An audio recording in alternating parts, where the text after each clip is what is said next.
ஸ்ரீமதி ராதாராணி பிரபு படிப்பாங்க. கிருஷ்ணமூர்த்தி பிரபு படிங்கோ. ஹரே கிருஷ்ணா.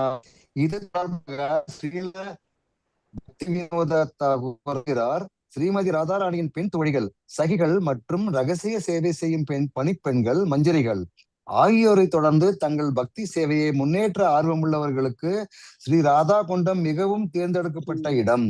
தங்கள் ஆன்மீக உடல்களை சித்த தேகம் அடைவதன் மூலம் கடவுளின் உன்னதமான ராஜ்யமான கோலோக விருந்தாவனத்திற்கு திரும்ப ஆர்வமுள்ள உயிரினங்கள் ராதா குண்டத்தில் வசிக்க வேண்டும். ஸ்ரீ ராதாவின் ரகசிய சேவை செய்யும் பணிப்பெண்களிடம் அடைக்கலம் புகுந்து அவர்களின் வழிகாட்டுதலின் கீழ் தொடர்ந்து அவளுடைய சேவையில் ஈடுபட வேண்டும். ஸ்ரீ சைத்தன்ய மகாபிரபுவின் பாதுகாப்பில் பக்தி சேவையில் ஈடுபடுபவர்களுக்கு இது மிகவும் உயர்ந்த முறையாகும். இது தொடர்பாக ஸ்ரீல பக்தி சித்தாந்த சரஸ்வதி தாக்கூர் எழுதுகிறார். நாரதர் மற்றும் சனகர் மற்றும் போன்ற சிறந்த முனிவர்கள் மற்றும் சிறந்த பக்தர்கள் கூட ராதா குண்டத்திற்கு வந்து குளிப்பதற்கு வாய்ப்பு கிடைக்காது. அப்படியானால் சாதாரண பக்தர்களை பற்றி என்ன சொல்வது? மிகுந்த அதிர்ஷ்டத்தால் ஒருவருக்கு ராதா குண்டத்திற்கு வந்து ஒரு முறையாவது குளிப்பதற்கு வாய்ப்பு கிடைத்தால் கோபியர்களைப் போலவே அவர் கிருஷ்ணரின் மீது தனது ஆழ்நிலை அன்பை வளர்த்து கொள்ள முடியும். ராதா குண்ட கரையில் வசிக்க வேண்டும் என்றும் இறைவனின் அன்பான சேவையில் மூழ்கியிருக்க வேண்டும் என்றும் படுகிறது. ஒருவர் அங்கு தொடர்ந்து நீராடி அனைத்து ஜட கருத்துகளின் கைவிட்டு ஸ்ரீ ராதா மற்றும் அவரது உதவியாளர் கோபியர்களிடம் தஞ்சம் புகுந்து கொள்ள வேண்டும். ஒருவர் தனது வாழ்நாளில் இவ்வாறு தொடர்ந்து ஈடுபட்டால் உடலை துறந்த பிறகு அவர் ராதா குண்டக்கரையில் தனது வாழ்க்கையில் சிந்தித்த அதே வழியில் ஸ்ரீ ராதாவுக்கு சேவை செய்ய மீண்டும் கடவுளிடம் திரும்புவார். ராதா குண்டக்கரையில் வாழ்வதும் அங்கு தினமும் குளிப்பதும் பக்தி சேவையின் மிக உயர்ந்த பரிபூர்ணமாகும் என்பதே முடிவு. நாரதர் போன்ற சிறந்த முனிவர்கள் மற்றும் பக்தர்களுக்கு கூட இது ஒரு கடினமான நிலை. இதனால் ஸ்ரீ ராதா குண்டரின் மகிமைக்கு எல்லையே இல்லை. ராதா குண்டருக்கு சேவை செய்வதன் மூலம் கோபியர்களின் நித்திய வழிகாட்டுதலின் கீழ் ஸ்ரீமதி ராதாராணியின் உதவியாளராக மாறும் வாய்ப்பை பெறலாம். ஹரே கிருஷ்ண மாதாஜி. ஹரே கிருஷ்ண பிரபு. தேங்க்யூ சோ மச் பிரபு. ஹரே கிருஷ்ண மாதாஜி, ரொம்ப நன்றி. சோ நேற்றுக்கு நம்ம அந்த 6 நிலைகள்ல பார்த்தோம். கர்மிகள் சாஸ்திரத்துல சொல்லப்பட்டது போல செயல்களை செய்யறாங்க. அவங்களை விட உயர்ந்தவர்கள் பக்தர்கள் அப்படின்னு பார்த்தோம். பக்தர்களை விட உயர்ந்தவர்கள் கோபியர்கள் அப்படின்னு பார்த்தோம். கர்மிகளை பிரபு, நான் உங்களை கோஹோஸ்ட் பண்ணிருக்கேன். சத்யா பிரபு, இவங்க எல்லாம் கொஞ்சம் பாத்துக்கோங்க. கர்மிகளை விட உயர்ந்தவர்கள் ஞானிகள், ஞானிகளை விட உயர்ந்தவர்கள் பக்தர்கள், பக்தர்களை காட்டிலும் உயர்ந்தவர்கள் விருந்தாவன வாசிகள் கோபியர்கள், அவங்களை காட்டிலும் உயர்ந்தவங்க ஸ்ரீமதி ராதாராணிமான்னு பார்த்தோம். அவங்களுக்கு ஈக்குவலா ராதா குண்டம் போற்றப்படுகின்றது அப்படின்றத நேத்திக்கு ஸ்லோகத்துல பார்த்தோம். சோ இன்னையோட ஸ்லோகத்துல நம்ம என்ன பாக்குறோம் அப்படின்னாக்கா, அந்த உயர்ந்த ராதா குண்டத்துல பக்கத்துல வசிக்கிறதும் அதுல குளிக்கிறதுக்கு உண்டான தன்மைகள் என்ன அப்படின்றத நம்ம இங்க பாக்குறோம் இல்லையா? சோ இருக்கிற கோபியர்கள்லயே ரொம்ப பிரியமானவங்க ஸ்ரீமதி ராதாராணி அப்படின்னு பாக்குறோம். அனைத்து விதங்களிலும் வழிபடக்கூடிய அவரது குண்டமும் அவருக்கு மிகவும் பிரியமானது. ஏன்னா அது அவங்களாலேயே உருவாக்கப்பட்டது, அதனால அதுவும் ரொம்ப பிரியமானது அப்படின்றத நம்ம பார்க்கிறோம். இதை எப்படி பல ரிஷிகளும் இதை போற்றி புகழ்கின்றார்கள் அப்படின்றத நம்ம பார்க்கிறோம். அதாவது கிருஷ்ணருடைய அந்த அன்பு அங்க புதைந்து கிடைக்கின்றது அப்படின்றத நம்ம இங்க பார்க்கலாம். சோ ராதா குண்டம் ரொம்ப எளிதாக நம்ம போய் பார்க்க முடியறது கிடையாது. பிரேம பக்தியில இருக்கவங்க கூட ராதா குண்டத்தை அடைவது ரொம்ப அரிதான ஒன்று அப்படின்னு பார்க்கும். நாரத ரிஷிலாம் எப்பவும் பகவானுடைய ஸ்மரணத்திலேயே இருக்கார். அப்போ அவரால் கூட ராதா குண்டத்தோட மகிமையை புரிந்து கொள்வதும் அடைவதும் ரொம்ப அரிது அப்படின்றத நம்ம இங்க பார்க்கணும். மிக உயர்ந்த பக்தர். அப்படி இருக்கும்போது நம்ம போல ஒரு சாதாரண மனிதர்களை பத்தி என்ன சொல்றது? நம்ம என்னை போல சோ அதனை அடைவது ரொம்ப கடினம் அப்படின்றது இங்க சொல்லப்படுது. புனித தீர்த்தத்துல ஒரு முறை நீராடுபவனுக்கு கிருஷ்ணருக்கு செய்யக்கூடிய தூய அன்போட எழுச்சி ஏற்படுகின்றது. இதுல எத்தனை பேர் நம்ம விருந்தாவனம் போயிருக்கோம்னு தெரியல. பகவானுடைய கிருப்பையால நம்ம எல்லாரும் அட்லீஸ்ட் இந்த வருஷத்துல ஒரு தடவையாவது விருந்தாவனம் சென்று நம்ம வந்து ராதா குண்டத்தோட மகிமையை பார்த்து நம்ம அங்க வந்து இங்க சொல்றது போல புனித நீராடணும்னு பகவானை பிரார்த்தனை பண்ணிக்கலாம். சரிங்களா? சோ இது வந்து இங்க சொல்லப்பட்டிருக்கு இல்லையா? சோ ஒருத்தர் வந்து சும்மா அதுல குளிச்சாலும் கூட அத வந்து எப்படி சொல்லப்படுறாங்க, அப்பிரகிருத ஸ்நானா அப்படின்னு சொல்லப்படுது. அந்த புனித நீர்ல அவங்க குளிச்சாங்க அப்படின்னாக்கா அவங்களுக்கு பகவான் ஸ்ரீ கிருஷ்ணருக்கு மேல ஒரு தூய்மையான அன்பு ஏற்படுகின்றது அப்படின்றத நம்ம பார்க்கலாம். அது எதற்கு இணையானது? கோபியர்கள் எவ்வளவு தூய்மையான அன்பு வச்சிருந்தாங்களோ ஸ்ரீ கிருஷ்ணர் போல, அது போல அந்த தூய்மையான அன்பு வந்து நமக்கு உள்ளத்துல ஏற்படும் அப்படின்றத நம்ம இங்க பார்க்கணும். பொருளுரை. இதுல நம்ம என்ன பார்க்கிறோம்? எதற்கு வந்து இந்த ராதா குண்டம் இவ்வளவு உயர்ந்ததாக கருதப்படுகின்றது அப்படின்றத இங்க நம்ம பார்க்கிறோம். என்னது? ஸ்ரீமதி ராதாராணி அம்மா வந்து பகவான் ஸ்ரீ கிருஷ்ணருக்கு மிக பிரியமானவர். அந்த ஒரே காரணத்தினாலேயே அவங்களால உருவாக்கப்பட்ட இந்த ராதா குண்டமும் வந்து மிக சிறந்ததாக கருதப்படுகின்றது அப்படின்றத நம்ம இங்க பார்க்கிறோம். சரிங்களா? அடுத்து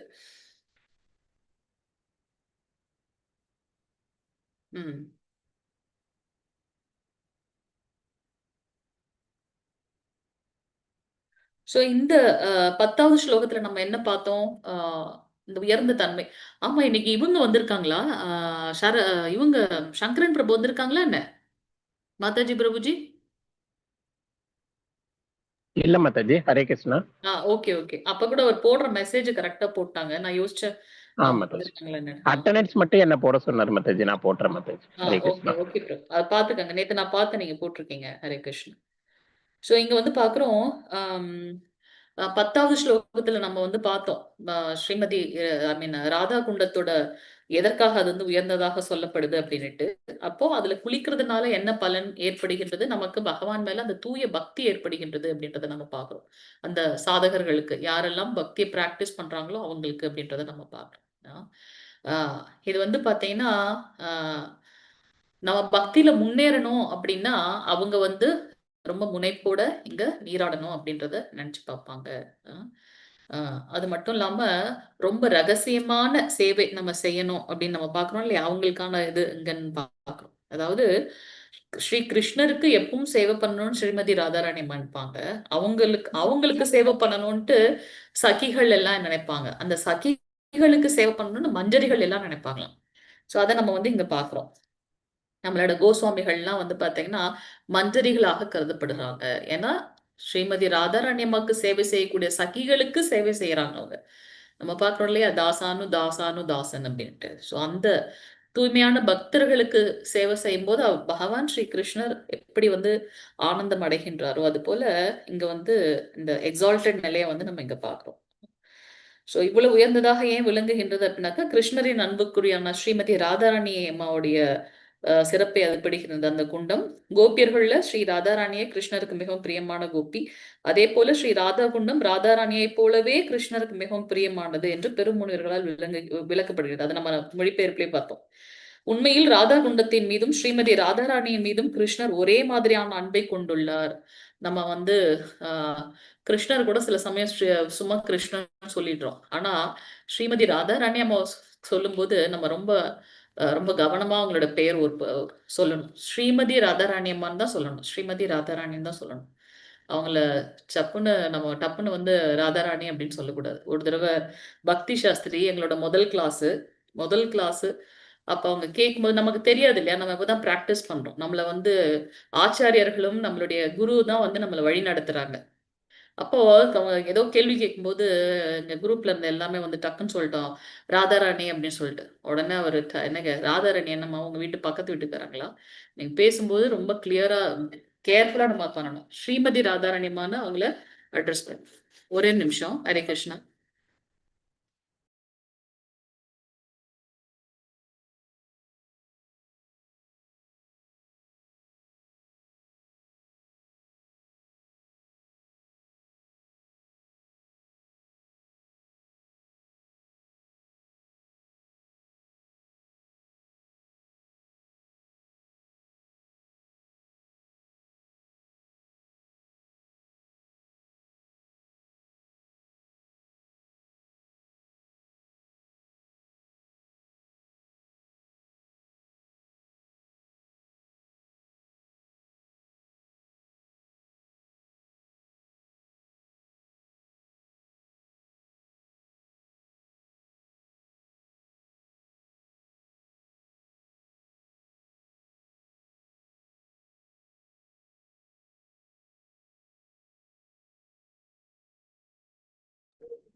हरे कृष्णा कृष्ण कृष्ण हरे हरे, हरे राम राम राम हरे हरे। हरे कृष्णा कृष्ण कृष्ण हरे हरे, हरे राम राम राम हरे हरे। हरे कृष्ण कृष्ण कृष्ण हरे हरे, हरे राम राम राम हरे हरे। हरे कृष्ण कृष्ण कृष्ण हरे हरे, हरे राम राम राम हरे हरे। हरे कृष्ण कृष्ण कृष्ण हरे हरे, हरे राम राम राम हरे हरे। हरे कृष्ण कृष्ण कृष्ण हरे हरे, हरे राम राम राम हरे हरे। हरे कृष्ण कृष्ण कृष्ण हरे हरे, हरे राम राम राम हरे हरे। हरे कृष्ण कृष्ण कृष्ण हरे हरे, हरे राम राम राम हरे हरे। हरे कृष्ण कृष्ण कृष्ण हरे हरे, हरे राम राम राम हरे हरे। हरे कृष्ण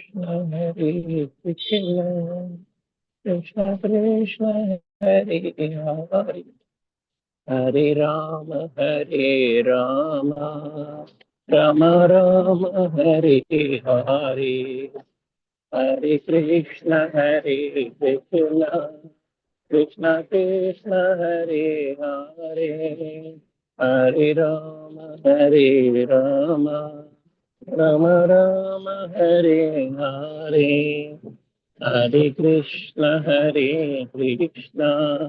कृष्ण कृष्ण हरे हरे, हरे राम राम राम हरे हरे। हरे कृष्ण कृष्ण कृष्ण हरे हरे, हरे राम राम राम हरे हरे। हरे कृष्ण कृष्ण कृष्ण हरे हरे, हरे राम राम राम हरे हरे। हरे कृष्ण कृष्ण कृष्ण हरे हरे, हरे राम राम राम हरे हरे। हरे कृष्ण कृष्ण कृष्ण हरे हरे, हरे राम राम राम हरे हरे। हरे कृष्ण कृष्ण कृष्ण हरे हरे, हरे राम राम राम हरे நோ ப்ராப்ளம் மாதாஜி. हरे। ஒரே நிமிஷம் மாதாஜி. हरे ம், ஆ. कृष्ण ஹரே கிருஷ்ணா. कृष्ण। சத்யா பிரபு இருக்கீங்களா லைன்ல? ஹரே கிருஷ்ண பிரபு. நம்மளோட यस இந்த माताजी குரூப்ல இருக்காரு। யாருக்காவது வீடியோ ரெடி பண்ண தெரியுமா? வீடியோ பண்றது இன்னைக்கு இன்னைக்கு 4 மணி மீட்டிங் யாராவது அட்டன் பண்ணீங்களா? இன்னைக்கு 4 மணி மீட்டிங் யாராவது அட்டன் பண்ணீங்களா? இல்லையே மாதாஜி। பேசுறது ஹரே கேக்குதா? கிருஷ்ணா। கேக்குது மாதாஜி, ஓகே. கேக்குது அட்டன் பண்ணல மாதாஜி। சத்யா பிரபு இருக்காங்களா? இருக்காரு மாதாஜி। சத்யா பிரபு, உங்களுக்கு அந்த வீடியோ மேக் ஹரே பண்ண தெரியுங்களா பிரபு? ஹரே கிருஷ்ணா. சத்யா பிரபு இருக்காங்களா? சரி, வேற யாருக்காவது தெரியுமா? யாராவது சொல்லுங்க. தெரியலன்னா தெரியலன்னு சொல்லுங்க. தெரியல மாதாஜி, இங்க இருக்கிறவங்க தெரியல. யாருக்கும் தெரிஞ்ச மாதிரி தெரியல மாதாஜி। ஓகே. ஐ அவருக்கு ஒருத்தர் மஸ்ட் சத்யபிரபு ஒண்ணு கேட்டு பார்க்கலாம்। சத்யபிரபு கொஞ்சம் அன்மியூட் ஆனாருன்னா கேட்டு பார்க்கலாம்। சத்ய பிரபு காணவே வரவே இல்லைன்னு நினைக்கிறேன் அவரு. சரி, ஐ மஸ்ட் வந்திருக்காரு। அப்ரிஷியேட் ஐ மஸ்ட் அப்ரிஷியேட் சாந்தி மாதாஜி, சிவகாமி மாதாஜி, முத்துமாரியப்பன் பிரபு. சிவகாமி. எல்லாரும் உங்களோட பேருக்கு முன்னாடி தமிழ்னு போட்டுட்டீங்க. ஜாயின் பண்ணும்போதே தயவு செஞ்சு அதே மாதிரி போட்டு பழகுங்க. அப்பதான் நமக்கு வந்து அது இதா இருக்கும். சரிங்களா? ஆக்சுவலா டெம்பிள்ல இருந்து சேவா அந்த ஈவினிங் வந்து இது பண்ணாங்க இல்லையா? வீடியோ எப்படி பண்றதுன்னு ஒரு கிளாஸ் எடுத்தாங்கல்ல, அதே மாதிரி ஒரு வீடியோ ரெடி பண்ணணுமா. பட் நம்ம கிட்ட யாராவது இருக்காங்களா சோர்ஸ்? இதுல யாருக்காவது பண்ண தெரியுமா? சிவகாமி மாதாஜி, உங்களோட பேட்ச்ல நான் 7 PM யாருக்காவது பண்ண தெரியுமா? தெரியல மாதாஜி. 3 7 PM PM. தெரியும்னு நினைக்கிறேன். ஆனா எக்ஸல் அப்படிதான் எல்லாம் பண்றாங்க. இன்னும் வீடியோ பண்ண மாதிரி எனக்கு தெரியல. ராதிகா மாதாஜி லைன்ல நாங்க இருந்தாங்க. வந்து வீடியோல இருந்து லெட்டர்ஸ் மட்டும் தான் பண்ணோம் மாதாஜி। என்னங்க பிரபு? வீடியோல இருந்து வீடியோல இருந்து கான்வர்சேஷன் மட்டும் தான் பண்ணோம், நானும் சத்யா பிரபு லாஸ்ட் டைம்। கான்வர்சேஷனா எனக்கு புரியலையே. வீடியோ மேக் பண்ண தெரியும். டிராமேட்டிக் டயலாக்ஸ் பண்ணோம், அவ்வளவுதான். இல்ல டிரான்ஸ்லேஷன் பிரபுஜி, அது நம்ம பண்ணது. டிரான்ஸ்லேஷன் தான் பண்ணோம். ஆ, சத்யபிரபு நீங்க translation. வீடியோ இன்னைக்கு Video 4 o'clock இது அட்டன் பண்ணீங்களா பிரபு? எனக்கு. சத்யா பிரபு? இல்ல இல்ல அட்டன் மாதாஜி, பண்ணேன். நாங்கெல்லாம் அட்டென்ட் பண்ணல யூஸ் மாதாஜி. பண்ணது இல்ல மாதாஜி. நானா ஓகே ஓகே பிரபு. நம்ம தெரியாத எனக்கும் செயல் புதுசு தான் எடுக்கக்கூடாது. அது. ஆ, மேபி கத்துட்டு நம்ம பண்ணலாம். இப்ப திடீர்னு நம்ம இது பண்ணா நமக்கு தெரியாது இல்லையா? ஆமா. அவங்களுக்கு நாளைக்கு காலையில பிரசன்டேஷன் இருக்கு போல இருக்கு. ஸோ இப்ப சொல்றாங்க, பட் ஐ டோன்ட் நோ. சரி, அப்ப நம்மளோட இதுல இருந்து நெகட்டிவ். ஓகே, நம்ம பாத்துக்கலாம். ஓகே, ஹரே கிருஷ்ணா. நான் உங்ககிட்ட அப்புறமா கிளாஸ் முடிச்சுட்டு பேசிக்கிறேன் மாதாஜி. ஓகே, ஹரே கிருஷ்ணா.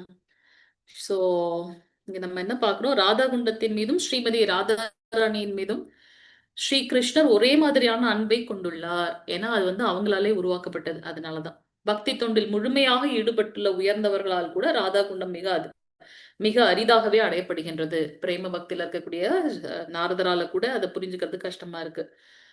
அப்போ நம்ம எல்லாம் என்ன பக்தி பண்றோம்? வைதி பக்தி பண்றோம். என்ன அது? சாதன பக்தி. நம்ம ஒழுங்குமுறைகளை ஃபாலோ பண்ணி அப்படி கொஞ்சம் கொஞ்சமா அதை நடைமுறை விதிகளை ஃபாலோ பண்ணும்போது நம்ம இந்த வைதி பக்தியில இருந்து எதுல மாற்றம் அடைவோம், எதுல உயர்வோன்னு பார்த்தோம் நேத்து. எந்த பக்தியில உயர்வோன்னு பார்த்தோம் நம்ம? வைதி பக்தி. ராகானுக பக்தினா என்ன? பிரேம பக்தி மாதாஜி. ராகானுக பக்தினா என்ன? எஸ் பிரபு. பிரேமன்றது அந்த ஒரு நிலை, அதை அடையிறதுக்காக நம்ம பண்ற அந்த செயல்முறைகள் ராகானுக பக்தி. அப்படின்னா என்ன? விரஜபூமியில இருக்கிறவங்க நந்த மகாராஜ், யசோதாமை, இவங்க முறை படிப்பீங்க. இல்ல, நீங்க அந்த விப்ரலம்பதியும் பழக்கிறீங்க. ராகானுக பக்தி நம்ம பார்த்தோம். விரஜபூமியில இருக்கிறவங்க ஆசீர்வாதத்தோட. இல்ல இல்ல இல்ல இல்ல இல்ல ராகானுக பக்தினா என்ன அப்படின்னு ஒரு டிஸ்கிரிப்ஷன் பார்த்தோம்ல. சொல்லுங்க யாராவது. ஹரே கிருஷ்ணா. என்னது? அந்த இயல்பாகவே எப்படி வந்து ஒரு தாய்க்கு தன்னோட குழந்தை மேல அன்பு எப்படி பாராட்டணும்னு சொல்லி தர வேண்டியதில்லை. அது இயல்பாகவே வரும். அது போல பகவான் மேல இப்ப நம்ம வந்து என்ன பண்றோம்? ஃபோர்ஸ்ஃபுல்லா நம்ம பக்தி பண்றதுக்கு பிராக்டிஸ் பண்றோம். அதை பண்ண பண்ண நம்ம அதுக்கப்புறம் வந்து அதற்கு பழக்கப்படுவோம். வாத்சல்ய பக்தியா மாதாஜி? இல்ல, அதாவது ரசங்கள்ன்றது வேற, வரக்கூடிய உணர்வுன்றது வேற. நமக்கும் அவருக்கும் உள்ள உறவுகளை வந்து இந்த மாதிரியான 5 விதங்கள்ல ஏற்படுத்திக் கொள்ளலாம். அந்த ப்ராசஸ் இருக்கு இல்லையா?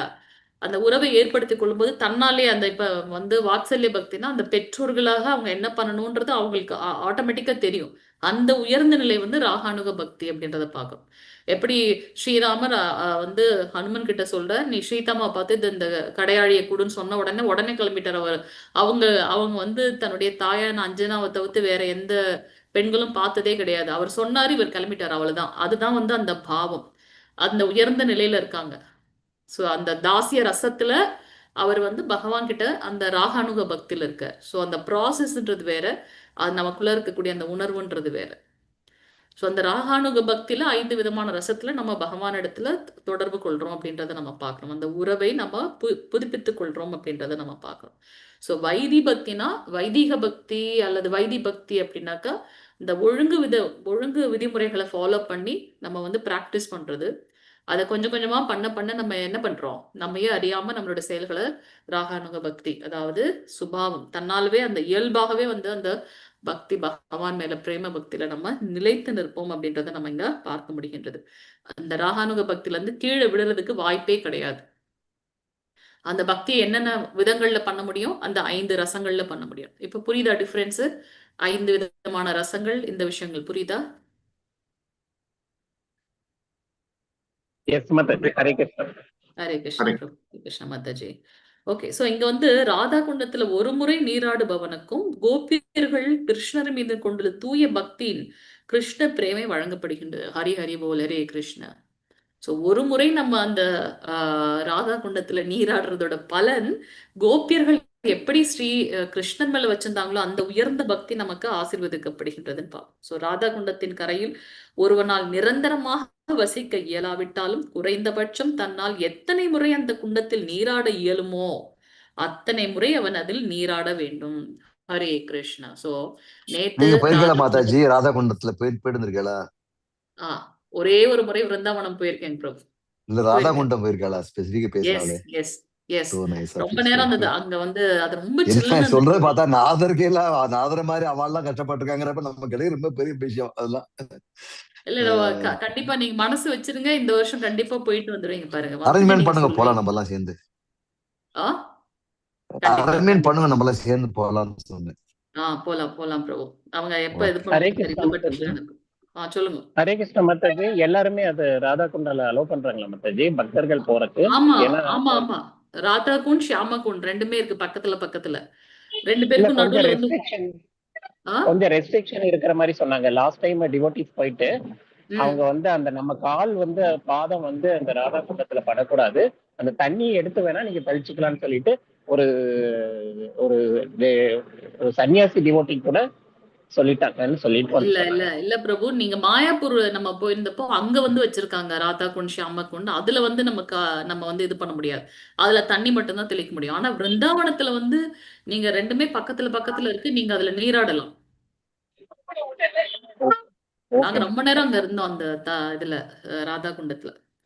ஆனா மாயாப்பூர்ல வந்து நம்ம அந்த மாதிரி இது தலையில மட்டும் தண்ணி தெளிச்சுக்கலாம், வேணா நீங்க கொஞ்சம் கையில எடுத்துட்டு வரலாம் அப்படின்றத நம்ம பாக்குறோம். ஏன் அப்படின்னாக்கா அங்க வந்து கோபியர்களுக்கு உண்டான அந்த அந்த பாவம் நமக்கு கிடைக்குது அப்படின்னு பாக்குறோம். சோ ராதா குண்டத்தின் கரையில் ஒருவனால் நிரந்தரமாக வசிக்க முடியலனாலும் எவ்வளவு நேரம் முடியுமோ அத்தனை முறை அவங்க அதுல வந்து நீராட வேண்டும் அப்படின்னு சொல்லப்பட்டிருக்கு. ஸோ ஸ்ரீல ரூப கோஸ்வாமி இதை அறிவுறுத்துகின்றார். நம்ம இந்த புத்தகம் முழுவதுமே வந்து உபதேசம் அமிர்தம். நம்ம பக்தியில முன்னேறணும்னு நினைச்சோன்னா இதுல இருக்க விஷயங்களை நம்ம கண்டிப்பா ஃபாலோ பண்ணணும்னு பாக்குறோம். ஸோ கண்டிப்பாக இந்த வருஷத்துல பகவானுடைய கருணையினால் நம்ம எல்லாரும் ஒரு தடவை விருந்தாவனம் போய் கண்டிப்பா ராதா குண்டத்துல வந்து நீராடணும். பகவானுடைய கருணை இருக்கணும். ஸ்ரீமதி ராதாராணியின் தோழிகளை என்னன்னு சொல்றோம்? சகிகள், அஷ்ட சகிகள்னு சொல்றோம் இல்லையா? மற்றும் பணிப்பெண்களை மஞ்சரிகள் அப்படின்னு சொல்றோம். அஷ்ட சகிகள் இருக்காங்க, அந்த சகிகளுக்கு உதவி செய்யக்கூடியவங்களை வந்து பாத்தீங்கன்னா மஞ்சரிகள் அப்படின்னு சொல்றோம்.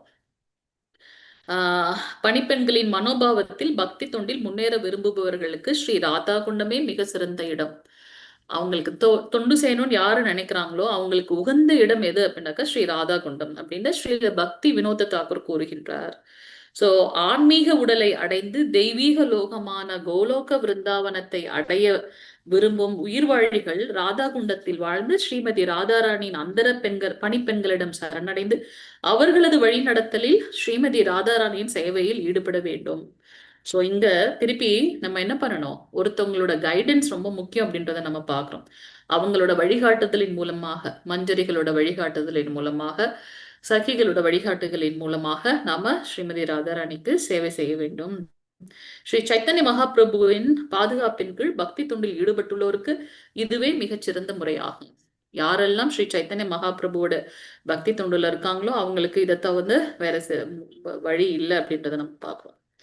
பெரும் முனிவர்கள், நாரதர் மற்றும் சனகர் போன்ற உயர்ந்த பக்தர்களுக்கு கூட ராதா குண்டத்தில் நீராடும் வாய்ப்பு கிட்டுவதில்லை.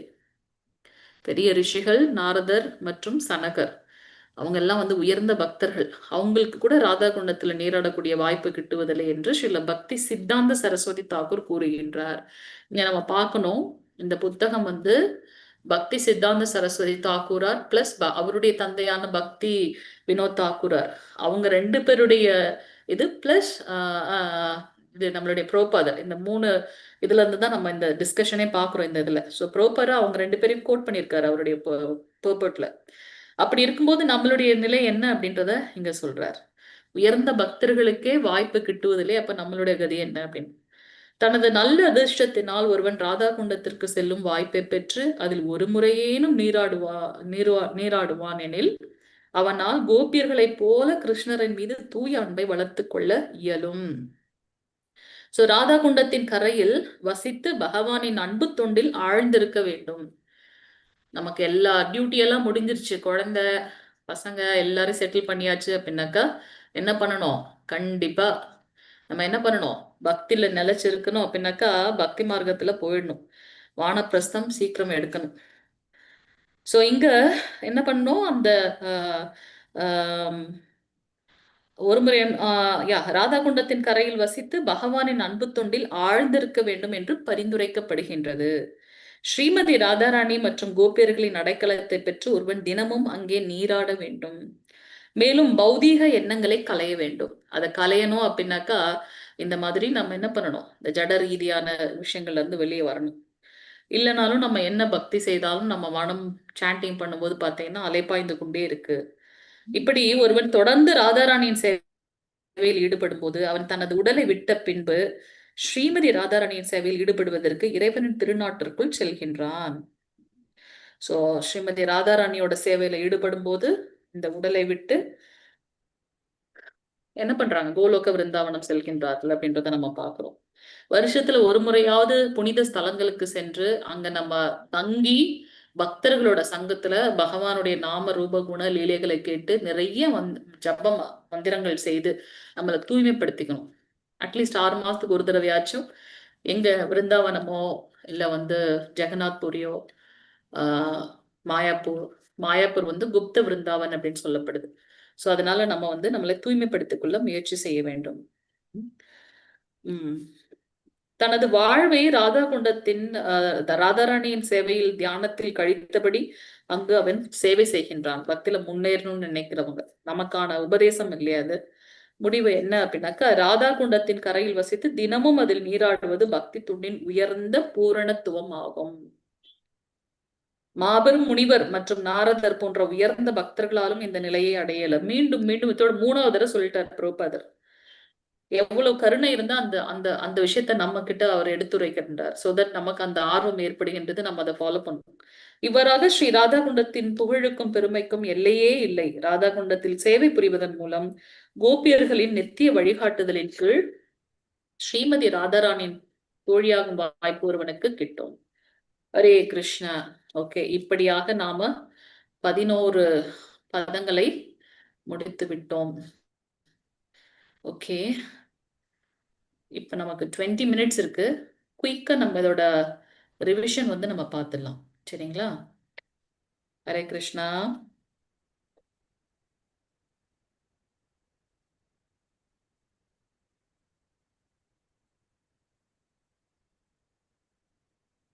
குயிக்கா பார்த்துடலாமா? ஏன்னா சில மாதாஜிஸ் வேற இதுல இருந்தெல்லாம் வந்திருக்காங்க. நம்ம ஒரு தடவை பார்க்கலாம். அந்த இன்ட்ரோடக்ஷன், அந்த முன்னுரையில நம்ம ஏற்கனவே பார்த்திருக்கோம். ஒரு தடவை ஸ்ரீ சைத்தன்ய மகாபிரபு ஜெகநாத் புரியில அந்த கடல்ல நீராடும் போது அந்த நீல வண்ணத்தை பார்த்துட்டு அவருக்கு என்ன தோணுது, பகவானுடைய அந்த ஷியாம சுந்தரம் அவருக்கு ஞாபகம் வருகின்றது. அந்த கடற்கரையோட மணலை பார்க்கும்போது அவருக்கு அந்த கோவர்தனகிரியும் பிருந்தாவனமும் ஞாபகம் வருது. அப்ப அந்த பக்தியோட அந்த உயர்ந்த நிலை எக்ஸ்டசி அவர் போறார். போகும்போது தன்னை மறந்து செப்பரேஷன் ஃப்ரம் லார்ட் கிருஷ்ணா, அந்த விப்ரலம்ப சேவை அப்படின்னு பார்த்தோம்ல, நேத்து நம்ம பார்த்தோம். அவரை பிரிந்து இருக்கும் போது வரக்கூடிய அந்த உணர்வு இருக்கு இல்லையா, அந்த உணர்வு நேரடியாக சேவை செய்வதை காட்டிலும் உயர்ந்த உணர்வாம் விப்ரலம்ப சேவை. அதுல நம்ம என்ன பண்ணுவோம், மானசீகமாக பகவானை எப்போ நினைச்சிட்டே இருக்கோம். அதனால அது ரொம்ப உயர்ந்தது அப்படின்னு நம்ம பாக்குறோம். சோ அவர் என்ன பண்றார், அங்க அப்படியே மூர்ச்சையாக விழுந்துடுறார். அப்போ எல்லா பக்தர்களும் ரொம்ப கஷ்டப்பட்டு அவர் சுயநிலைவுக்கு அடிக்கடி சைத்தன்ய மகாபிரபு நீங்க அந்த ஹிஸ்டரி படித்தீங்கன்னா அவரோடது அடிக்கடி அவர் மயங்கி விழுறாரு அப்படின்றத நம்ம பாக்குறோம். நம்ம ஸ்டெப் பை ஸ்டெப்பா போவோம். இப்பதான் பகவத்கீதை முடிச்சோம். இப்ப நீங்க தமிழ் ஷார்ட் பாகவதம் கிளாஸ்லாம் அட்டன் பண்றீங்க, பாகவதம் கிளாஸ்லாம் அட்டன் பண்றீங்க. ஹரே கிருஷ்ணா. ஒரே நிமிஷம்.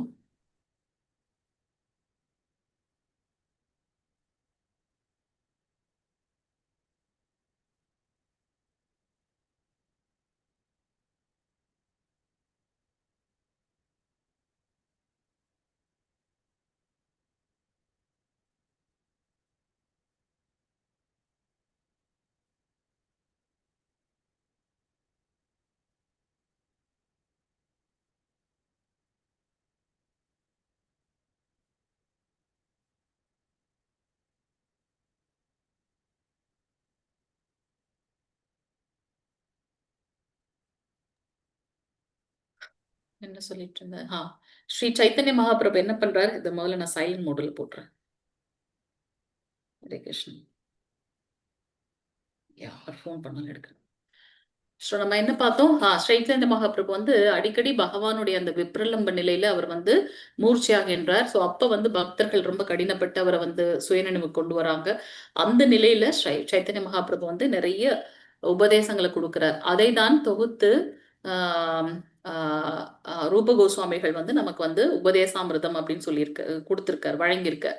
அப்ப சைத்தன்ய மகாபிரபு சொல்றார், பக்தர்களை வந்து சரியாக வழி நடத்துறதுக்கு அவர் நிறைய இன்ஸ்ட்ரக்ஷன்ஸ் கொடுத்திருக்காரு 6 கோஸ்வாமிகளுக்கு. சனாதன கோஸ்வாமி தான் வந்து அவங்களுக்கு எல்லாருக்குமே வந்து சிக்ஷா குரு. அவருடைய வழிகாட்டுதலின் கீழே ரூப கோஸ்வாமிகள் மெயினா வந்து இதை வந்து தொகுத்திருக்கார். ஸோ இந்த கீதா உபதேசாமிர்தம் வந்து ஸ்ரீல ரூப கோஸ்வாமிகள் மூலமாக சைத்தன்ய மகாபிரபு சொன்னதை சனாதன கோஸ்வாமிகள் இவருக்கு வழங்க அவர் வந்து தொகுத்து கொடுத்திருக்கார் அப்படின்றத நம்ம இங்க பார்க்கலாம். ஸோ அதுல வந்து ஒரு சாதகன், ஒரு பக்தன் வந்து முன்னேறணும்னு யாரெல்லாம் உண்மையாலுமே முயற்சி பண்றாங்களோ அவங்களுக்கான உபதேசாமிர்தம் தான் வந்து இது உபதேச அமிர்தம் அப்படின்றத நம்ம இங்க பார்க்கிறோம். சரிங்களா? ஸோ இது வந்து ரொம்ப ரொம்ப முக்கியமான ஒரு விஷயம் நம்ம வந்து ஃபாலோ பண்ணணும் பக்தியில முன்னேறணும் அப்படின்னு நினைச்சா. ஸோ அதுக்கு வந்து வெறும் 11 மந்திரங்கள் தான் கொடுத்திருக்காரு. அந்த 11 மந்திரங்கள்ல அனைத்து உபதேசமும் நமக்கு கொடுத்திருக்காரு. இதை நம்ம ஸ்ட்ரிக்டா ஃபாலோ பண்ணோம் அப்படின்னாக்கா கண்டிப்பா நம்ம என்ன பண்ணுவோம், பக்தியில முன்னேற்றம் இருக்கு அப்படின்றத நம்ம பார்க்கலாம். முதல் 2 பதங்கள்ல என்ன சொல்லியிருக்காரு? எல்லாரும் இருக்கீங்களா லைன்ல? ஹரே கிருஷ்ணா. மாதாஜி, பிரபுஜி இருக்கா மாதாஜி? இருக்கோம் மாதாஜி. ஓகே, இது நம்ம வந்து இந்த 15 மினிட்ஸ் ரொம்ப முக்கியம். இவ்வளவு நாள் நம்ம என்ன படிச்சோமோ அதை வந்து ரொம்ப சுருக்கமா பாக்குறோம். சோ 11 மந்திரங்கள்ல ஒரு பக்தன் எப்படி பக்தியில முன்னேறதுக்கு என்னென்னலாம் சாதகம் பாதகம் அதை பத்தி சொல்லியிருக்கார். சோ முதல் 2 ஸ்லோகத்துல வந்து என்ன சொல்லியிருக்காரு அப்படின்னாக்கா, எதெல்லாம் பக்திக்கு வந்து பாதகமான விஷயங்களோ அதை வந்து நம்ம தவிர்க்கணும் அப்படின்னு சொல்லியிருக்காரு. இதுல வந்து பாத்தீங்கன்னா 6 விஷயங்கள்லாம் நமக்கு சொல்லியிருக்காங்க. முதல் இது வந்து என்ன அப்படின்னாக்கா, 6 தூண்டுதல்களை வந்து நாம கட்டுப்படுத்தணும் அப்படின்னு சொல்லியிருக்காரு. என்னென்ன அந்த 6 விதமான தூண்டுதல் அப்படின்னாக்கா, வாச்சோ வேகம் அப்படின்னு ஸ்டார்ட் ஆகுது அந்த மந்திரம். சோ அதுல வந்து பாத்தீங்கன்னா நம்ம பேச்சோட தூண்டுதல் கட்டுப்படுத்தணும், மனசோட தூண்டுதல், அதன் மூலமாக அடுத்து கோபம், நாக்கு, வயிறு, அதுக்கப்புறம் வந்து பால் உறுப்பு, இதெல்லாம் ஒரே லைன்ல இருக்கு. ஸோ நாக்கை நம்ம கட்டுப்படுத்தினா மற்ற 2 தன்னால கட்டுப்படுத்தப்படும். ஸோ இதோட தூண்டுதல்களை வந்து நாம கட்டுப்படுத்தணும். மனசு எப்பவுமே அலைப்பாயக்கூடியது, சஞ்சலமானது நம்ம பார்க்கிறோம். அதை எப்ப நம்ம அதையும் காட்டிலும் உயர்ந்தது புத்தி இல்லையா? சோ அந்த மனசையோட தூண்டுதலை வந்து புத்தியை கொண்டு நாம கட்டுப்படுத்த வேண்டும். 4 ரெகுலேட்டிவ் பிரின்சிபல் பிரபுபாத் நமக்கு கொடுத்திருக்காரு. சோ அதை நம்ம இருக்கிறது கலியுகம், மாயையோட தாக்கம் அதிகமாக இருக்கும். ஆனாலும் சில விஷயங்களை ஃபாலோ பண்ணணும், சில விஷயங்களை விடணும் அப்படின்னு சொல்லியிருக்காரு. 16 மாலை நாம ஜபம், பக்தி தொண்டுல ஈடுபடுறது, பக்தர்கள் சங்கத்துல இருக்கிறது, இதெல்லாம் வந்து அவரு நம்ம செய்யணும். எதெல்லாம் செய்யக்கூடாதுன்னு சொல்லியிருக்காரு, அந்த 4 ஒழுக்க விதிமுறைகள். ஸோ அதெல்லாம் வந்து நம்ம ஸ்ட்ரிக்டா ஃபாலோ பண்ணணும். மனசு இதை நம்மளை வந்து வேற டைரக்ஷன்ல இருக்கும், ஆனா அதை வந்து நம்ம சரியா பண்ணணும். அது போல பேச்சு, பிரஜல்பா, அனாவசியமாக வந்து அடுத்தவங்களை பத்தி பேசுறது. பக்தியில முன்னேறணும் அப்படின்னா நமக்கு ஏற்கனவே குறைவான காலம் தான் இருக்கு, என்ன நடக்கும்ன்றதே நமக்கு தெரியாது. அப்ப அந்த ரொம்ப ப்ரெஷியஸான டைமை நம்ம என்ன பண்ணணும், பக்தியில நம்ம ஈடுபடுத்தணும். பகவானுடைய நாம ரூப குண லீலைகளை பத்தி பேசணும், தேவையானது மட்டும்தான் பேசணும் அப்படின்றத நம்ம பார்க்கணும். கோபத்தை வந்து நம்ம எங்க காட்டணும், யாரெல்லாம் பகவானுக்கு எதிராகவும் பகவானுடைய பக்தர்களுக்கு எதிராகவும், எப்படி வந்து ஹனுமன் வந்து கோபத்தை காட்டினார், அந்த மாதிரி நம்மளுடைய கோபத்தை வந்து சேனலைஸ் பண்ணோம் அப்படின்றத நம்ம பார்க்கணும். ஏன்னா நரகத்திற்கு உண்டான வாயிற்கதவுள்ள கோபமும் ஒண்ணு அப்படின்றத நம்ம பார்க்கணும். அடுத்து நாக்கு வந்து நம்ம பார்த்தீங்கன்னா சரியான பகவானுக்கு படைத்த பிரசாதத்தை எடுத்துக்கொள்ள வேண்டும். நமக்கு வந்து உணவு வழிமுறைகள்லாம் சொல்லப்பட்டிருக்கு, அந்த மாதிரியான உணவு வழிமுறைகளை ஃபாலோ பண்ணும். ஏகாதசி டைம்ல அந்த விரதங்கள் எல்லாம் நம்ம எடுக்கணும் அப்படின்னு சொல்லப்பட்டிருக்கு. ஸோ இந்த 6 தூண்டுதல்களை இதெல்லாம் நம்ம கட்டுப்படுத்தினாங்க அப்படின்னாக்கா உலகம் முழுவதும் அவங்க வந்து சீடர்களை வைத்துக்கொள்ள அளவுக்கு உயர்ந்த குருவாக மாறுறாங்க. எப்ப நம்ம வந்து இந்த விஷயங்களை வந்து கட்டுப்படுத்துறோமோ, புலன்களை கட்டுப்படுத்துறோமோ, அப்ப கோஸ்வாமிகள் அந்த புலன்களுக்கு சுவாமிகள் ஆயிடுறாங்க. அப்படி இல்ல அந்த புலன்கள் என்ன கட்டுப்படுத்துச்சு அப்படின்னா அதுக்கு நான் தாசனா ஆகி விடுகின்றேன், அதுக்கு அந்த புலன்களுக்கு நான் சேவை செய்கின்றேன், கோதாசன் ஆயிடுறோம் அப்படின்னு பார்ப்போம். சோ இதையெல்லாம் கட்டுப்படுத்தக்கூடிய அந்த உயர்ந்த நிலையில இருக்கக்கூடியவங்களுக்கு உலகம் முழுவதும் சிஷ்யர்களை கொண்டு வரக்கூடிய அளவுக்கு உயர்ந்த நிலையில போறாங்க அப்படின்றத நம்ம பார்க்கலாம். அந்த குரு சிஷ்ய பரம்பரை, குரு சிஷ்ய இது இருக்கு இல்லையா, ரிலேஷன்ஷிப், அது சாதாரண இது இல்லை. ஸோ நம்ம தீட்சை ஒரு தடவை எடுக்கும்போது நம்மளுடைய அத்தனை பிறவிகளோட கர்மங்களை எல்லாம் அந்த குரு வந்து ஏற்றுக்கொள்கின்றார். அப்ப அதுக்கு நம்மளுடைய அந்த அந்த அந்த அந்த உண்மையான பிறப்பு வந்து அப்பதான் ஸ்டார்ட் ஆகுது. நம்மளுடைய பக்தி அப்பதான் ஸ்டார்ட் ஆகுது. தீட்சை வாங்கிட்டா முடிஞ்சிச்சு எல்லாம், அப்படி கிடையாது. தீட்சை வாங்கினதுக்கு அப்புறம் தான் பக்தியில ஸ்ரத்தையோட இருக்கணும்ன்ற அந்த டெட்டர்மினேஷன் அப்பதான் ஸ்டார்ட் ஆகுது. ஸோ நமக்கு கொடுக்கப்பட்டதை கரெக்டா ஃபாலோ பண்ணும். அப்போ குரு எவ்வளவு உயர்ந்தவர் அப்படின்றத நம்ம பார்க்கலாம். எப்படி வந்து பகவான் தன்னுடைய கடைக்கன் மூலமாக சிருஷ்டியை உருவாக்குகின்றாரோ, அது போல குருவோட அந்த பார்வை கிடைக்கிறதன் மூலமாக நம்மளுடைய பாவங்கள் வந்து அழிக்கப்படுகின்றது அப்படின்றத நம்ம இங்க பார்க்கலாம். அடுத்தது வந்து பாத்தீங்கன்னா இன்னும் மற்ற 6 விஷயங்களை வந்து நம்ம தவிர்க்கணும் அப்படின்றது சொல்லப்பட்டிருக்கு 2வது மந்திரங்கள்ல. சோ முதல் 2 மந்திரங்கள் நம்ம பக்திக்கு பாதகமான விஷயங்கள் அப்படின்றது நம்ம பார்க்கணும். சோ 2வது மந்திரங்கள்ல என்ன சொல்லப்பட்டிருக்கு, இதுல எல்லாம் நம்ம அளவுக்கு அதிகமாக சிக்கி கொள்ளக்கூடாது அப்படின்றத நம்ம பார்க்கணும். என்னென்ன அந்த அளவுக்கு அதிகமான விஷயங்கள்ல சிக்கி கொள்ளக்கூடாது? தேவைக்கு அதிகமாக உணவு உண்பது இல்லையா? சோ அப்ப என்ன ஆகுது, அஜீரண கோளாறு, அது இல்லாம அது பிரசாதமாகவே இருந்தாலுமே கூட நம்ம வந்து என்ன பண்ணணும், அதுல ஒரு நம்ம பற்று வைத்தோம் அப்படின்னாக்கா திருப்பி அதுக்கு உண்டான உபாதைகளை நம்ம அனுபவிக்கணும். சோ இங்க வந்து ரொம்ப ஸ்ட்ரிக்டா சொல்லப்பட்டிருக்கு, பிரசாதமாகவே இருந்தாலும் அளவுக்கு அதிகமாக உண்ணக்கூடாது. சரிங்களா? பக்தர்கள் சில சமயம் அஃப்கோர்ஸ் பகவானுக்கும் பகவானுடைய பிரசாதத்துக்கும் எந்த ஒரு வேறுபாடுமே இல்லை இல்லையா? அதே மாதிரிதான் நம்மளுடைய ஆச்சாரியர் சொல்லியிருக்காங்க, நம்ம பிரசாதம் நல்லா சாப்பிடலாம், but we have to see இல்ல மத்த பக்தர்களுக்கும் பிரசாதம் இருக்கா, எனக்கு என்ன தேவையோ இதுலயே நான் இவ்வளவு பற்றோட இருந்தேன்னா இதுவும் ஒரு மாதிரியான பற்று தானே இல்லையா? சோ அதனால அந்த தேவைக்கு அதிகமாக உண்ணக்கூடாது, தேவைக்கு அதிகமாக செல்வம் திரட்டக்கூடாது. ஏன்? அப்புறம் நமக்கு என்ன ஆகுது, அதுல ஒரு பற்று ஏற்படுகின்றது அப்படின்றத நம்ம இங்க பார்க்க முடியும். தேவைக்கு அதிகமாக உண்ணுதல் அல்லது தேவைக்கு அதிகமாக செல்வம் திரட்டுதல், கிடைத்ததற்கு அரிய பௌதீக வஸ்துக்களை அடைவதற்கு பெரும் முயற்சி செய்யுதல், ரொம்ப கடினமாக உழைக்கிறது. 8 மணி நேரம் வேலைன்னா 8 மணி நேரம் வேலை போதும். அதுக்கு மேல நம்ம அதுல உழைக்கிறோம் அப்படின்னாக்கா அது வந்து நம்மள என்ன படுத்தும், இந்த பௌதீக வஸ்துக்கள்ல பந்தப்படுத்தும். அதுக்கப்புறம் பௌதீக விஷயங்களை வந்து பேசுறது, அந்த பிரஜல்பா அப்படின்னு சொல்றோம் இல்லையா, தேவையற்ற விஷயங்களை நம்ம பேசக்கூடாது. அது போல சாஸ்திரத்துல சொல்லப்பட்ட விதிகளை ஆன்மீக முன்னேற்றத்திற்காக அல்லாமல் ஒப்புக்கு பின்பற்றுதல் அல்லது சாஸ்திர விதிகளை அலட்சியம் செய்து சுதந்திரமாக செயல்படுதல் ரொம்ப முக்கியமான விஷயம். நமக்கு இதை செய்யணும் இதை செய்யக்கூடாதுன்னு சாஸ்திரத்தில் சொல்லப்பட்டிருக்கு. பக்தியில நான் முன்னேறணும் அப்படின்னாக்கா நம்ம அந்த விஷயத்த செய்தே அதை ஃபாலோ பண்ணணும் அப்படின்றத நம்ம பார்க்கிறோம். கிருஷ்ண உணர்வில் ஆர்வம் இல்லாத பௌதிக எண்ணம் கொண்டவர்களோடு சங்கம் வைத்துக் கொள்ளக்கூடாது. பேட் அசோசியேஷன், அசத் சங்க அப்படின்னு சொல்றோம்ல, அசத் சங்க தியாகன்னு சொல்றார் சைத்தன்ய மகாபிரபு.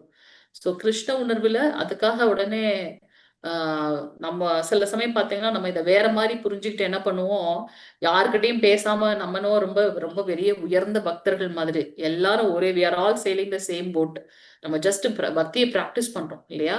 நம்மளுடைய அதாவது பேட் அசோசியேஷன் அவங்க கிட்ட ரொம்ப டீப்பா சில சமயம் பாத்தீங்கன்னா அவங்க என்ன பண்ணுவாங்க, நம்மள வந்து பௌதிகமான வேற எங்கன்னா ட்ரிப், அதுக்கு நீங்க பக்தியில எங்கன்னா கூட்டிட்டு போனா வச்சும் பரவாயில்ல, அந்த அசோசியேஷனா ரொம்ப ரொம்ப இதா இருக்கக்கூடாது, ரொம்ப என்ன சொல்றது க்ளோஸா இருந்தேன்னா அவங்களுடைய எண்ணங்கள் என்ன இருக்கோ அதுதான் நமக்கும் பிரதிபலிக்கும். அதனால அது இருக்கக்கூடாது இல்லையா? சோ பௌதீக சாதனங்களின் மீது பேராசை கொள்ளுதல், அதிகமா சாப்பிடக்கூடாது அல்லது அதிகமா செல்வம் திரட்டக்கூடாது. அதுக்கப்புறம் வந்து பாத்தீங்கன்னா சாஸ்திர விதிகளை வந்து ஃபாலோ பண்ணணும், அதை பண்ணாதது பாதகம். அதுக்கப்புறம் வந்து பாத்தீங்கன்னா கிருஷ்ண உணர்வு இல்லாத ஒருத்தவங்க கிட்ட ரொம்ப அசோசியேஷன் வச்சுக்க கூடாது. அப்படி பார்த்தா எல்லாரு கூடயுமே நம்ம பேசக்கூடாது, அப்படி கிடையாது அந்த அர்த்தம். ரொம்ப க்ளோஸா அவங்க கிட்ட இருக்கக்கூடாது. எல்லார்கிட்டையும் நம்ம பாக்குறோம்ல, கனிஷ்ட அதிகாரி, மத்தியம அதிகாரி, உத்தம அதிகாரி, ஒவ்வொருத்தவங்களும் எப்படி இருப்பாங்க, அவங்க கிட்ட நம்ம எப்படி நடந்துக்கணும்ன்றத நம்ம பாக்குறோம். கனிஷ்ட அதிகாரி கிட்ட அவங்களுமே அதிகாரிகள் தான். ஒரு முறை பகவானுடைய நாமத்தை சொன்னாலும் அவங்க எல்லாம் பாகவதர்கள் சொல்லப்படுது. அப்போ அவங்களுக்கும் எப்பொழுதும் ஸ்மரணத்துல இருக்காங்களா, அவங்க 2 பேருக்கும் என்ன வேணும்னா அவங்க எல்லாம் உத்தம பாகவதர்கள் அப்படின்னு நம்ம சொல்லப்படுறோம். சோ எல்லாருமே வந்து என்ன என்ன பக்தியில பிராக்டிஸ் பண்றாங்க, ஆனா ரொம்ப க்ளோஸ் அசோசியேஷன் இருக்கக்கூடாது. நம்மளுடைய எண்ணம் அவங்களுக்கு பிரதிபலிக்கணுமே தவிர்த்து அவங்களுடைய தாக்கம் நம்ம கிட்ட வரக்கூடாது. அதுல அந்த அசோசியேஷன் நம்ம விடுக்கணும் அப்படின்றத நம்ம பார்க்கணும். அதுக்கப்புறம் பேராசை இருக்கக்கூடாது அப்படின்றத பார்க்கணும். பௌதிகமான விஷயங்களை பேசக்கூடாது அப்படின்ற விஷயங்களை பார்க்கிறோம். சாஸ்திர விதிகளை வந்து நம்ம சரியா ஃபாலோ பண்றோம். மூன்றாவது, நான்காவது, ஐந்தாவது, ஆறாவது ஸ்லோகங்கள் 3 முதல் 7 ஸ்லோகங்கள் வரைக்கும் எதெல்லாம் பக்தியில முன்னேறதற்கு சாதகமாக இருக்கு அப்படின்றத நம்ம பார்க்கணும். என்னென்னலாம் வந்து சாதகமாக இருக்கு? எப்பவும் உற்சாகத்தோட இருக்கணும். பக்தியில வந்து பாத்தீங்கன்னா உற்சாக அடுத்தது வந்து பாத்தீங்கன்னா உறுதியோட இருக்கிறது, பகவான் அந்த நம்பிக்கையோட இருக்கிறது, பொறுமையோட இருக்கிறது. அதுக்கப்புறம் பக்தி மார்க்கத்தை அந்த செயல்களை ஃபாலோ பண்ண ஸ்ரவணம், கீர்த்தனம், விஷ்ணு ஸ்மரணம், எதெல்லாம் பக்தி தொண்டு இருக்கோ அந்த அந்த பக்தி மார்க்கத்தை நம்ம ஃபாலோ பண்றது அப்படின்றத நம்ம பார்க்கிறோம். அந்த அந்த செயல்களை விதிமுறைகளுக்கு ஏற்ப நம்ம ஃபாலோ பண்றது, பக்தர் அல்லாதவர்களுடைய சங்கத்தை கைவிடுதல், அதை விட்டுறணும் அப்படின்னு பாக்குறோம். முந்தைய ஆச்சாரியர்களோட அடிச்சுவடுகளை ஃபாலோ பண்றது. 6 விஷயங்கள் சொல்லப்பட்டிருக்கு. பக்தியில உற்சாகமாக இருக்கணும், பௌதிகமான விஷயத்துல இல்ல, பக்தியில உற்சாகமா. அதுக்குதான் நம்ம நிறைய ப்ரோக்ராம்ஸ் கண்டக்ட் பண்றோம். தொடர்ந்து எதையாவது ஒன்றுல நம்ம என்கேஜ் பண்ணிட்டே இருக்கோம், பகவானுக்கு சேவ் பண்ணிட்டே இருக்கோம். பிசிக்கலா போக முடியாத பட்சத்துல நம்ம என்ன பண்றோம், ஆன்லைன்ல. இன்னைக்கு கூட நீங்க எத்தனை பேர் அட்டன் பண்ணீங்கன்னு தெரியல. இன்னைக்கு வந்து நமக்கு சாட்டர்டே காங்கிரிகேஷன் ப்ரோக்ராம். அடுத்த வாரம் நம்ம டீம்ல இருந்தே வந்து சத்யா பிரபு வந்து பண்றாங்க. ஸோ யாராருக்கெல்லாம் வந்து பண்ணணும், என்ன இது பண்ணணும்னு உங்களுக்கு இன்ட்ரெஸ்ட் இருந்துச்சு அப்படின்னாக்கா அவருக்கு வந்து நேம் கொடுங்க. நான் நேத்தே இதை பத்தி சொன்னேன் உங்களுக்கு. பிரபு, நீங்க எதுனா சொல்லணும்னு நினைக்கிறீங்களா? நான் அதை முடிச்சிடுறேன், அப்புறம் நீங்க பேசுங்க. சோ அந்த பக்தியில நம்பிக்கையோட இருக்கிறது, பொறுமையாக இருக்கிறது, நம்மளுடைய பக்தி மார்க்கத்துல என்னென்ன அந்த நவவித பக்தி தொண்டு இருக்கு இல்லையா, அதை நம்ம ஃபாலோ பண்றது சாஸ்திர விதிகளோட. அதுக்கப்புறம் தேவையற்ற சங்கங்களை வந்து விடுக்கிறது அப்படின்னு பார்க்கணும். ஏன்னா உன் நண்பனை பற்றி சொல், உன்னை பற்றி நான் சொல்றேன் அப்படின்னு சொல்றாங்க இல்லையா. சோ அது போல அந்த தேவையற்ற சங்கம் இருக்கக்கூடாது, பக்தர்களோட சங்கம் வேணும் அப்படின்றத பாக்குறோம். அது போல முந்தைய ஆச்சாரியர்களோட அடிச்சுவடுகளை ஃபாலோ பண்றது. இந்த 6 விஷயங்கள் வந்து நம்ம வந்து பக்திக்கு சாதகமான விஷயம் அப்படின்னு பாக்குறோம். அடுத்த 6 விஷயங்கள் வந்து எதெல்லாம் வந்து நம்ம வந்து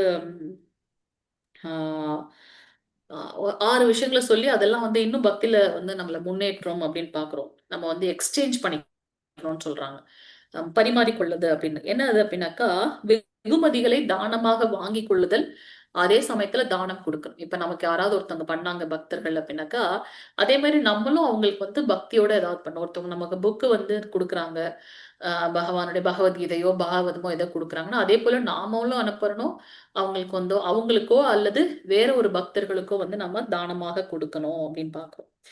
தானமாக வெகுமதிகளை அளிப்பது, ஏற்றுக்கொள்வது, அது ஒண்ணு. அடுத்தது வந்து பாத்தீங்கன்னா, நம்மளுடைய மனசுல இருக்க அந்த கேள்விகளை எல்லாம் வந்து பாத்தீங்கன்னா ஒருவரிடம் நம்பிக்கையோடு வெளிப்படுத்துறது. அப்படி அதே சமயத்துல அவங்க வெளிப்படுத்துறத நம்ம வந்து தெளிவுபடுத்துறது. இப்ப உயர்ந்த பக்தர்கள் இல்ல சீனியர்ஸ் அண்ட் ஜூனியர்ஸ் இருக்காங்களே, இப்ப நம்ம படி சிஸ்டம் தான் கொண்டு வர போறோம் இல்லையா. இந்த முதல் நிலையில இருக்கவங்க நீங்கள்லாம் இப்ப வந்து மத்திய நிலையில வந்தாச்சு, லெவல் 3 வந்தாச்சு, கொஞ்சம் முன்னேறி இருக்கீங்க. இவ்வளவு நாள் கிட்டத்தட்ட 3 மாசம் இருக்குமா நம்மளோட அசோசியேஷன், நீங்களாம் 56th பேட்ச்னு நினைக்கிறேன். ஸோ எவ்வளோ நாட்களை கடந்திருக்கோம், எவ்வளோ மாற்றங்கள் இருக்கும். அப்போ கண்டிப்பா அந்த புரிதலை நீங்க ரொம்ப தெளிவாக புதுசா வந்தவங்களுக்கு சொல்ல முடியும் இல்லையா. ஸோ இங்க வந்து நம்பிக்கையோட ஒரு பக்தர்கள் கிட்ட நம்மளுடைய மனதை உள்ளது உள்ளபடி சொல்றது, அதே சமயத்துல அப்படி சொல்றவங்க கிட்ட வந்து நாம என்ன பண்றது, அவங்களோட சந்தேகங்களை நிவர்த்தி பண்றதுன்னு பாக்குறோம். பிரசாதத்தை கொடுப்பது, பிரசாதத்தை எடுத்துக்கொள்வது, இந்த 3 விஷயங்களை வந்து நாம பரிமாறிக்கொள்ள வேண்டும்.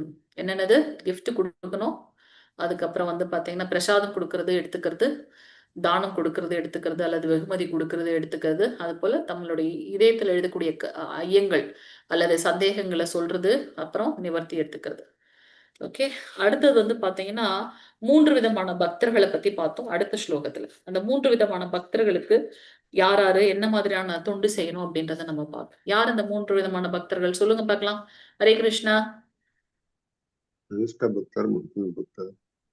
கனிஷ்ட அதிகாரி, மத்தியம அதிகாரி, உத்தம அதிகாரி அப்படின்னு 3 விதமான பக்தர்கள் பார்த்தோம் இல்லையா. சோ அந்த கனிஷ்ட அதிகாரிகள் மேல அவங்களுக்கு மரியாதை கொடுக்கணும், அவங்க மேல வந்து கருணையோட இருக்கணும். அதுக்கப்புறம் வந்து மத்தியம அதிகாரிகளுக்கு அவங்களுக்கும் நம்ம மரியாதை கொடுக்கணும், அவங்களுக்கும் சேவை செய்யணும். இந்த 3 விதமான பக்தர்கள் என்ன நிலைன்னு தெரியும். கனிஷ்ட அதிகாரி என்ன பண்ணுவாங்க, ஜஸ்ட் வருவாங்க கோவிலுக்கு, பகவானுக்கும் எனக்கு மட்டும்தான் சம்பந்தம். சோ அதுல மட்டும்தான் அவங்க போக்கஸ்டா இருப்பாங்க. அப்ப அவங்க எளிதிலாக வீழ்ச்சி வருவதற்கு உண்டான வாய்ப்புகள் இருக்கு. மத்தியம அதிகாரி என்ன பண்ணுவாங்க, பகவானுடைய சேர்ந்த பக்தர்களுக்கும் சேவை செய்வாங்க. இல்லையா? அந்த அசோசியேஷன், அந்த சங்கத்தை எடுத்துக்கொள்வாங்க. சங்கத்தை வந்து கொடுப்பாங்க, எடுத்துக்கிறது கொடுக்கறது.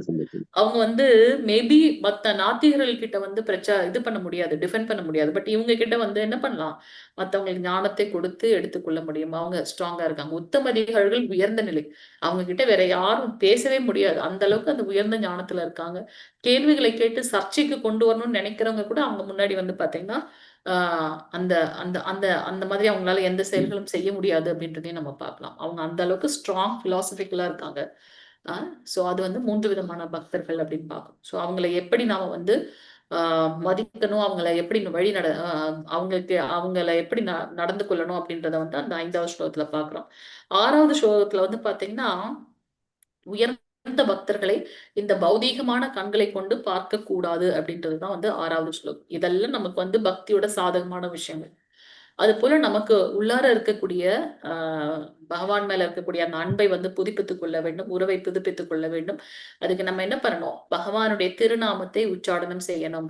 ஹரே கிருஷ்ணா கிருஷ்ணா கிருஷ்ணா ஹரே ஹரே, ஹரே ராம ராம ராம ஹரே ஹரே. சோ அந்த நாம உச்சாடனம், அதன் மேல நமக்கு சுவை வரணும். சுவை வர்றதுக்கு நம்ம என்ன பண்ணணும், பக்தர்களுடைய சங்கம், பக்தி தொண்டு, அது மட்டும்தான் வந்து நமக்கு அந்த சுவையை ஏற்படுத்தும். சஸ்டைனா நம்மளோட விஷயங்களை பண்ணணும் இல்லையா? அடுத்தது வந்து விருஜபூமியில் வசிப்பதுடைய பலன் என்ன அப்படின்றத நம்ம பார்த்தோம். அதுல வந்து 8ல இருந்து 11 ஸ்லோகங்கள் வரைக்கும் அந்த விருஜபூமியில் வசிப்பதோட பலன் எல்லாம் நம்ம பார்க்கிறோம். 8வது ஸ்லோகத்துல என்ன சொல்லப்பட்டிருக்கு அப்படின்னாக்கா, தூய பக்தர்கள் வந்து பிருந்தாவனத்துல வந்து தங்குவார்கள். அங்க தங்கக்கூடிய பாக்கியம் கிடைச்சா அது ஒரு வந்து ரொம்ப பெரிய பாக்கியம் அப்படின்னு. ஆனா நம்ம புரோபதர் என்ன சொல்ற, நான் விருந்தாவனத்துல இருக்கிறது பெரிய பாக்கியம்னு சொல்லிட்டு அங்க மட்டும் இருந்துட்டு மத்தவங்களுக்கு வந்து அந்த ஞானத்தையோ அல்லது பக்தி தொண்டோ பண்ணல அப்படின்னா அது தவறான ஒரு விஷயம் அப்படின்ற. நீங்க இருக்கிற இடத்தை விருந்தாவனமாக மாற்ற வேண்டும் அப்படின்னு சொல்றாரு அவர் இல்லையா? சோ தூய பக்தர்களுடைய அடிச்சுவடுகளை விருந்தாவனத்தில் இருந்து கொண்டு ஃபாலோ பண்றோம். அது வந்து நமக்கு வந்து உபதேசம் சொல்லப்பட்டிருக்கு. சோ அடுத்தது வந்து 9வது ஸ்லோகத்துல என்ன சொல்லப்பட்டிருக்கு அப்படின்னாக்கா, ஸ்ரீ ராதாகுண்டம், கோவர்தனகிரியின் அடிவாரத்துல இருக்கக்கூடிய ஸ்ரீ ராதாகுண்டத்தில் வசிப்பதோட பலன் என்னன்னு சொல்லப்பட்டிருக்கு.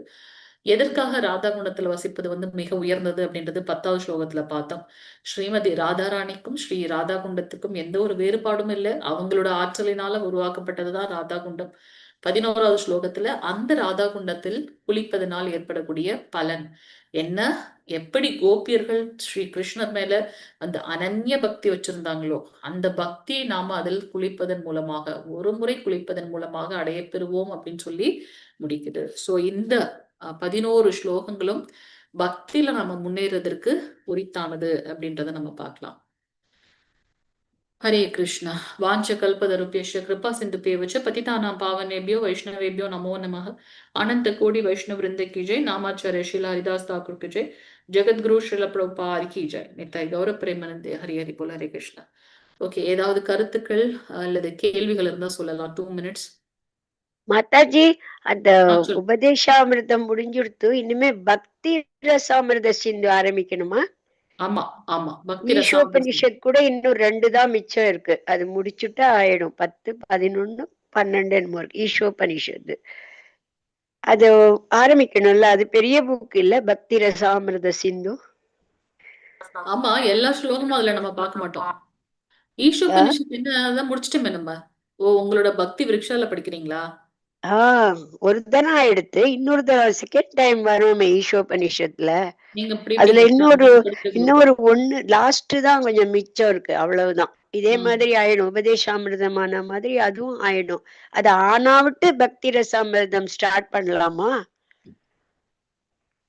நீங்க செகண்ட் இதுல இப்ப நான் சொல்லியிருக்கேன், நீங்க அதெல்லாம் ஸ்டாப் பண்ணிட்டு ஸ்லோகங்கள் படிக்க ஆரம்பிச்சிருங்கன்னு சொல்லியிருக்கேன் நான். முதல் அந்த L3 படிக்கிறதுக்குன்னு சில ஸ்லோகங்கள் இருக்கு இல்லையா? நம்ம L2ல இருந்தே ஸ்லோகம் படிக்கல. ஸ்லோகமும் அதுவும் படிக்கணும். சோ அந்த லிஸ்ட் என்னென்ன ஸ்லோகம் என்ன படிக்கணும்ன்றத நான் போடுறேன் மாதாஜி. சரி சரி, போடுங்க, படிக்கிறோம். நம்மளோட குரூப்ல போடுறேன், நீங்க அதை பார்த்து பிராக்டிஸ் பண்ணிக்கங்க எல்லாரும். வெறும் ஸ்லோகம் படிச்சா போறோம் இல்லையா? கரெக்டா? ஸ்லோகமும் பஜனும் நம்ம ரெடியா வச்சிருக்கணும். நம்ம போறதுக்குள்ள இன்னும் டைம் இருக்கு. பக்தி ரசாமிர்த முடிக்கிறதுக்குள்ள நம்ம முடிச்சிடலாம். ஏன்னா நீங்க எல்லாம் தினமும் படிக்கிறீங்க இல்லையா, பக்தி விருக்ஷால படிக்கிறீங்க. அதனால பிராக்டிஸ் பண்ணுங்க.